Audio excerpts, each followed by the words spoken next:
आता इथपासून organism and population धड्याची सुरुवात होती. आता ऑर्गॅनिझम सेक्शनमध्ये पहिल्यांदा अबायोटिक फॅक्टर्स, मग अबायोटिक फॅक्टर्सबद्दल ऑर्गॅनिझमचे रिस्पॉन्सेस हे आहे. आता पहिल्यांदा abiotic factors. Abiotic factors includes climatic, edaphic आणि topographic factors.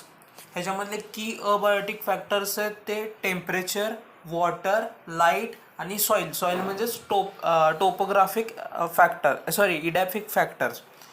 Not only abiotic components characterize habitat of organism, but also biotic components characterize habitat of organism. हे कसं तर काही प्रिडेटर असतात, त्या प्रिडेटरच्या रिजनमध्ये प्रे जात नाही, हे असं म्हणायचं त्यांना. All these constantly interact with organism. नंतर पुढे एक पॉईंट आहे, जे greenhouse ecological niche represents range of conditions that it can tolerate. नंतर resources that it utilises and its functional role in ecology. Each species has distinct niche and no two species occupy exactly same niche. आता याच्यानंतर आपण येऊया major abiotic फॅक्टर्समध्ये. पहिल्यांदा climatic factors. Climatic factors 3 आहेत, temperature, water आणि light. आता temperature is ecologically most relevant environmental factor.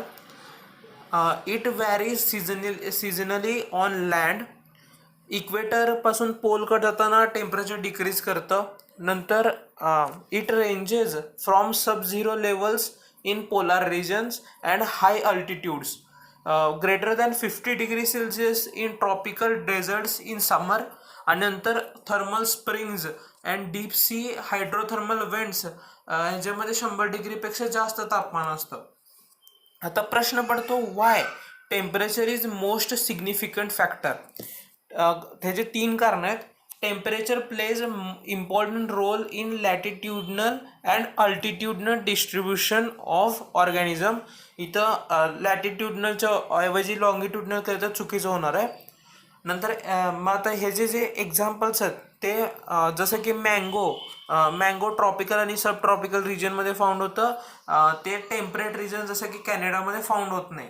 नंतर snow leopards जे पोलार रिजनमध्ये सापडतात ते केरळच्या फॉरेस्टमध्ये सापडू शकत नाहीत. नंतर tuna fish, it is a bony tropical fish not found beyond tropical latitudes in ocean. दुसरं कारण आहे, temperature significantly affects enzyme kinetics. आणि तिसरं आहे, temperature also effects basal metabolism and physiological functions. आता या टेम्परेचर टॉलरन्सवरती 2 प्रकारचे ऑर्गॅनिझम आहेत, स्टिनोथर्मल आणि युरिथर्मल. स्टिनोथर्मल आहे ते wide range of temperature tolerate करू शकत नाहीत, युरिथर्मल करू शकतात. त्यामुळे स्टिनोथर्मल जे आहेत ते live in region where temperature similar throughout the year. त्यामुळंच ते are restricted to narrow regions. आणि युरिथर्मल आहेत ते can live in other many regions. आता याचे एक्झाम्पल्स बघितलं, स्टिनोथर्मलचे एक्झाम्पल आहे पोलार बियर्स, लिझार्ड्स आणि एबीज. आणि युरिथर्मलचं एक्झाम्पल आहे most of mammals and aves. नंतर पुढं ग्लोबल वॉर्मिंगबद्दल एक पॉईंट दिला आहे. Global warming will push tropics into temperate areas and temperate areas towards poles. म्हणजेच शिफ्टिंग ऑफ क्लायमॅटिक झोन्स होणार आहे. आणि हायर अल्टिट्यूड्स इन माउंटेन्स. ह्याचं जे परिणाम होणार आहे they result in to changed species distribution. पुढचं सेकंड अबायोटिक फॅक्टर आहे water. Climatic factor second, water.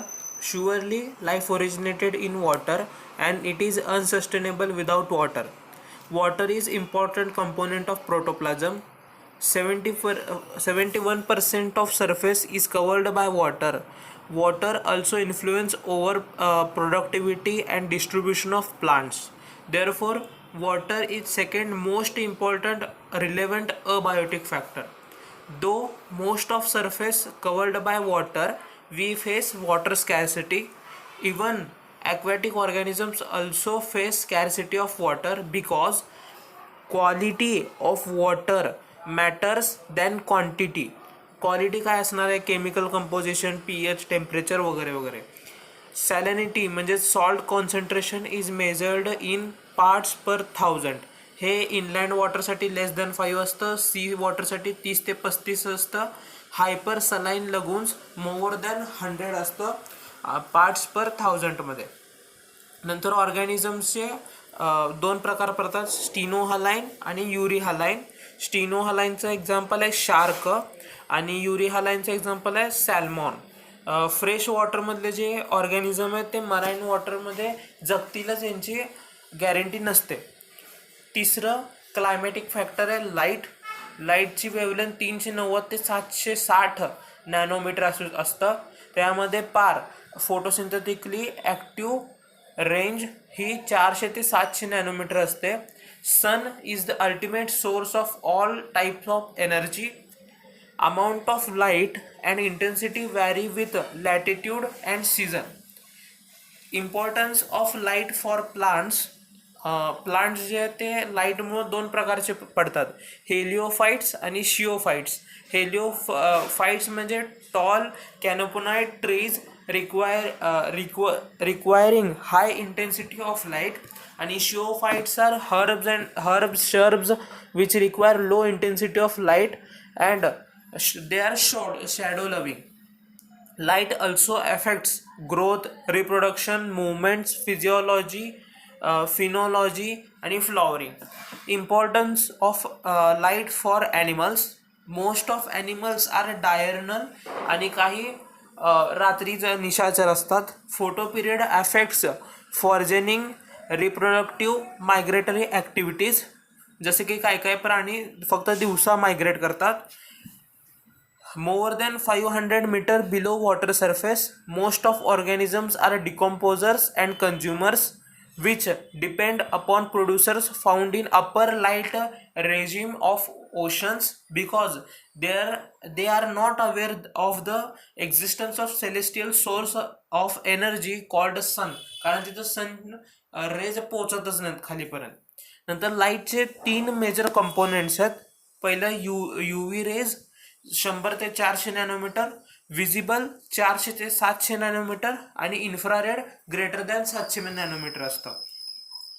UV rays जे आहेत त्याच्यामध्ये पण 3 मेन असतात, UVC rays, UVB rays, UVA rays. UVCचं 100 ते 280 नॅनोमीटर, 280 ते 320 UVB, 320 ते 400 UVA, असं टोटलमध्ये 100 ते 400 UV रेज येतात. UVC जे आहे ते लिथल आहेत, बी आहेत ते क्वाईट हार्मफुल आहेत आणि ए जे आहेत ते मॉडरेटली हार्मफुल आहेत. UVC आणि हाफ ऑफ UVB रेज जे आहे ते absorbed by ozone layer present in stratosphere, आणि large amount of UVB and UVA are dissipated by troposphere आणि very small amounts reaches to earth. नंतर हे UV रेजचं सेक्शन झालं. विजिबल रेज 400 ते 700 नॅनोमीटर. हे marine organisms don't receive all components of visible spectrum due to refraction. Chromatic adaptations in seaweeds and vertical distribution of red, brown and green algae is explained by this phenomenon. आता red algae जी आहे ती extend to the greatest depth because आता हे जे आहे ते रेडचे pigments जे आहे ते ब्लू आणि ग्रीन लाईटला ॲब्झॉर्ब करतात आणि ब्लू आणि green light penetrate deepest in the coastal region.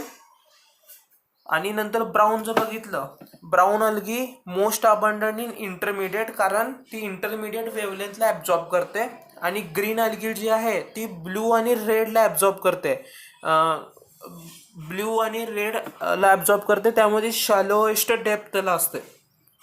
पुढचं हे विजिबल 400 ते 700 नॅनोमीटर झालं. Infrared greater than 700 nanometre. हेच सूर्यापासून हीट आपल्यापर्यंत आणतात. पुढचे सेकंड अबायोटिक फॅक्टर आहेत इडॅफिक म्हणजेच सॉईल फॅक्टर्स. पहिलं होतं क्लायमॅटिक फॅक्टर्स. क्लायमॅटिक फॅक्टर्समध्ये 3 झाले, सॉइल, वॉटर आणि लाईट. आणि नंतर सेकंड अबायोटिकमध्ये इडॅफिक किंवा soil factors. Earth's uppermost crust having complex mixture of minerals, organic matter, air, water and microorganisms is called soil. Soil characteristics जसं की soil composition, grain size, aggregation determining aggregation आणि हे factors determining percolation म्हणजे पाझर फुटणे. हे जे soil characteristics आहेत along with soil types, pH, mineral composition आणि topography determine the large extent of vegetation in area आणि in turns it dictates animal supportation in that area. Sediment characteristic often determine type of benthenic animals that can thrive there. तिसरं abiotic factor आहे topographic factors. Surface configuration of an area म्हणजे ते hill आहे का, plain आहे का, slope आहे का, उतार आहे, म्हणजेच configuration of area. Surface configuration of area also influences distribution of organisms. जसे की centre and edge of pond आणि स्ट्रीम.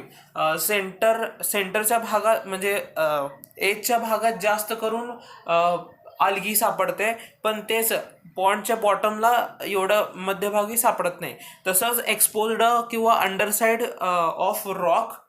आणि तिसरं north and south face of ridge और mountain are usually inhabited by different species of organism. का तर पूर्वच्या बाजूनी सूर्यप्रकाश कधी येतो म्हणजे सकाळपासून दुपारपर्यंत येतो आणि नंतर दुपारपासून रात्र होईपर्यंत पश्चिमेच्या बाजूला प्रकाश पडतो. त्यामुळे इथं इतकं जास्त ऑर्गॅनिझमची स्पीसीज सापडत नाहीत.